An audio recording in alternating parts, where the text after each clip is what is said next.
All right, so in this short lesson here, we want to talk about, or I want to talk about, statistical significance and how we know if a study, the results of a study are statistically significant or not. Should we trust the results of the study, and how much confidence should we have in those results?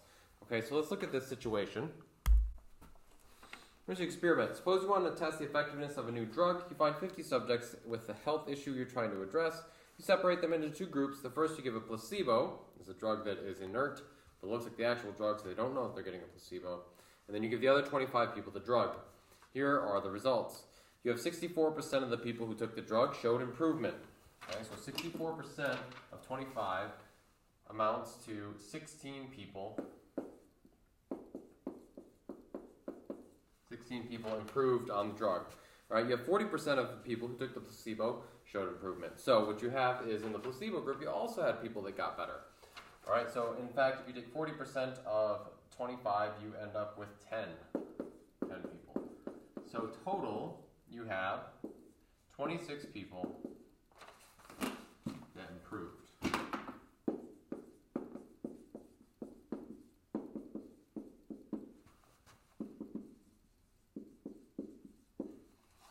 Okay, and so you calculate that out and you figure out that that's a difference of 24% between the two groups. So you have 24% difference between the people that got the drug and the people that didn't get the drug.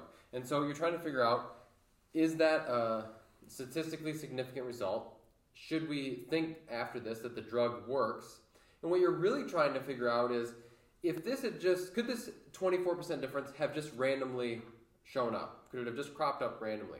In other words, if a 24% difference is very likely to happen randomly, then the drug didn't work that well. But if it's incredibly rare for a 24% difference in placebo and drug group to show up, then it's much more likely that the drug actually has the effect that it intends to have. So here's how we analyze that. First of all, one of the blanks on your notes there is, is that who improved, how many improved, how many didn't improve. 26 improved, 24 did not improve. All right, so here's how we're going to do this. We're going to represent every person that improves with a 1 and every person that didn't improve with a 0. Okay, so you can imagine a big box of 1s and 0s, and we have 26 in the 1 box. We have 1, 2, 3, 4, 5, 6, 7, 8, 9, 10, 11, 12, 13, 14, 15, 16, 17, 18, 19, 20, 21, 22, 23, 24, 25, 26. Sorry, they're all going in the same box. I think I misspoke. So that's all of our people that improved on the drug from either group. And then we have zeros. 4, 5, 6, 7, 8, 9, 10, 11, 12, 13, 14, 15, 16, 17, 18, 19, 20, 24. Okay, so then we have 24 zeros representing the people that did not improve. All right, so imagine this is just a bag of 1s and 0s. We're going to shake them up, and then what we're going to do is we're going to pick randomly the drug group and the placebo group, and we're going to see how many 1s show up in the drug group and how many 1s show up in the placebo group. Okay, so how might we represent that? Well, just imagine another box. In this box, we have the drug group. So we're going to run, this is called a simulation. And in this other box, we have the placebo group. And so let's say that you run the trial, and this is what happens. You end up with 14, 5, 6, 7, 8, 9, 10, 11, 12, 13, 14 people in the drug group, 1s in the drug group. Okay, and in the placebo group, then you have, whatever's left over, so you'd have to have 12. 1, 2, 3, 4, 5, 6, 7, 8, 9, 10, 11, 12. So we had 14 people in the drug group, 12 in the placebo group. That is, percentage-wise, that's 56% in this group, showed improvement with the drug. And then in this group, we had 44%, obviously, I guess. Okay, and so that gives you a difference of 12%. And so you think, okay, well, that difference there, difference of 12%, well, that's good, because randomly, I ended up with a difference of 12%, and that's lower than 24%. So maybe the drug is actually doing something. Remember, there's no actually drugs given here. We're just using a random number generator to shuffle everything up and deal it back out. And so randomly we get 12%. We think, that's good. Now, that's only one more run though, right? What if we could simulate this 1, 2, 3, 4, 100, 200? Let's see what would happen if we simulated it 1,000 times. And with a computer, this is not a hard thing to do. Okay, so let's say that you're doing your random trials. Okay, so let's make a little table here. We have random trials. Okay, so random trials, and then we have number of trials. And so in trial number 1, we had 14, well, I'll just give you the percentage because that's what really matters. So we have 56% improved from the drug group. Then we had 44% for a difference of 12%. Okay, so this column over here is really what we're looking at. So 56 minus 44 gives you 12. You run the trial again. You shuffle up all the ones and zeros, you dump them out into the control and the placebo group, and you count the number of ones in each one. And you find that, hey, this is not too bad. You have 44% in the drug group. So this is the drug group. This is the placebo group. And then you have 56 in the, oh sorry, you have 60. I guess it doesn't have to be 44, does it? You have 60% in this group. Right? And so you do 44 minus 60%, and you get negative 16%. So you think, okay, that's good too. That supports your case because 60% in the placebo group, 60% improved in the placebo group, but it's random. Okay, so you actually want that to be further away from 24%. Okay, so then you run a third trial. And in the third trial, you get something interesting happening. You have 52% in each one.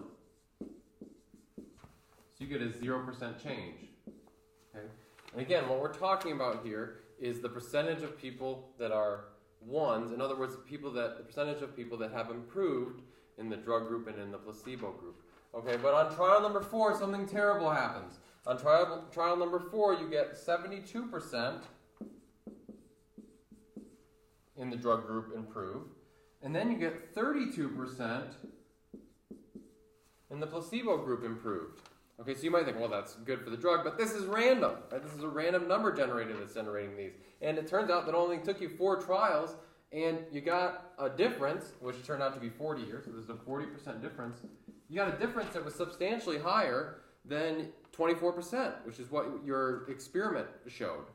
And so that might be, you know, a reason to have caution or to pause.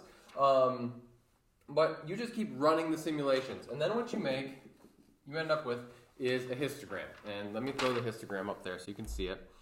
Okay, so this is what you end up with for the histogram. And the histogram shows you a lot of information. It shows you after you've run the 1,000 trials, what is the average or the difference in the percentages versus the drug. So you take the drug minus the placebo. Okay, and you can see in the graph there that the difference, well, you can see the cutoff. So let me make some space here.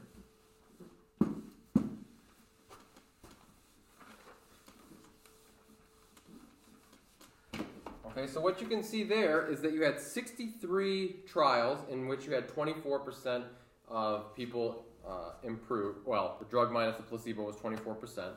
You had 20 trials where the drug minus the placebo was 20%. And then you had 8 trials where the drug minus the placebo was 40, like we had in trial number 4 there. Okay, so after seeing this, you want to know, well, what's the probability then that randomly I get 24, 32, or 40?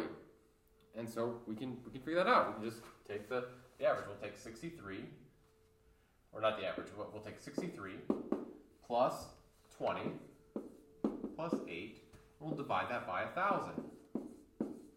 Okay, and that's equal to 88.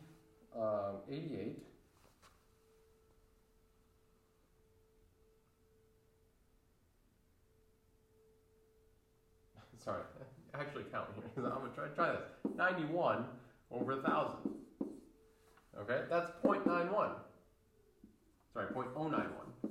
So that's 0.091. That means that randomly, 9.1% of trials yielded a result that was the same or more than your result. In other words, randomly you got a bunch of trials that showed the drug worked when there was no drug given, right? This was just a random simulation.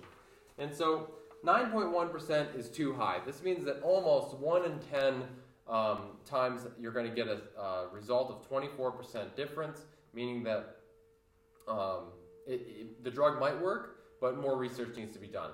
You need to, because 24% is not enough to show that the drug is actually doing what it's supposed to be doing. All right. This value, 0.091, is called the p-value.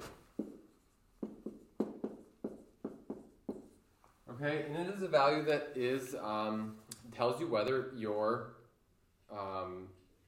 the relationship between your data is actually statistically significant. And what you're looking for is a p-value of less than 0.05.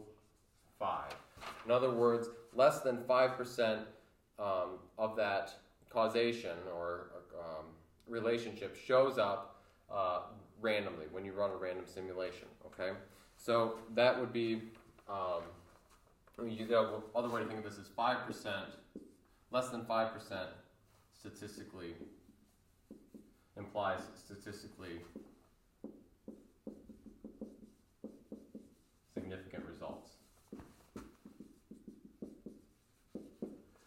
Okay, so if it had been less than 5%, then we would have said, yes, this was statistically significant, and we can kind of trust that the drug works, although you'd still want the results to be replicated. Okay, now, one more thing I would add is that if the difference was 32%, so if in your experiment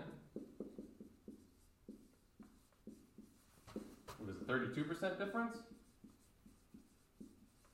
then that would be enough to be statistically significant, because what you would get then is you would get a p-value of 0.028, which would be 2.8%. So there, it's pretty good, because only 2% of the random trial, 2.8% of the random trials showed up as 32% difference or higher.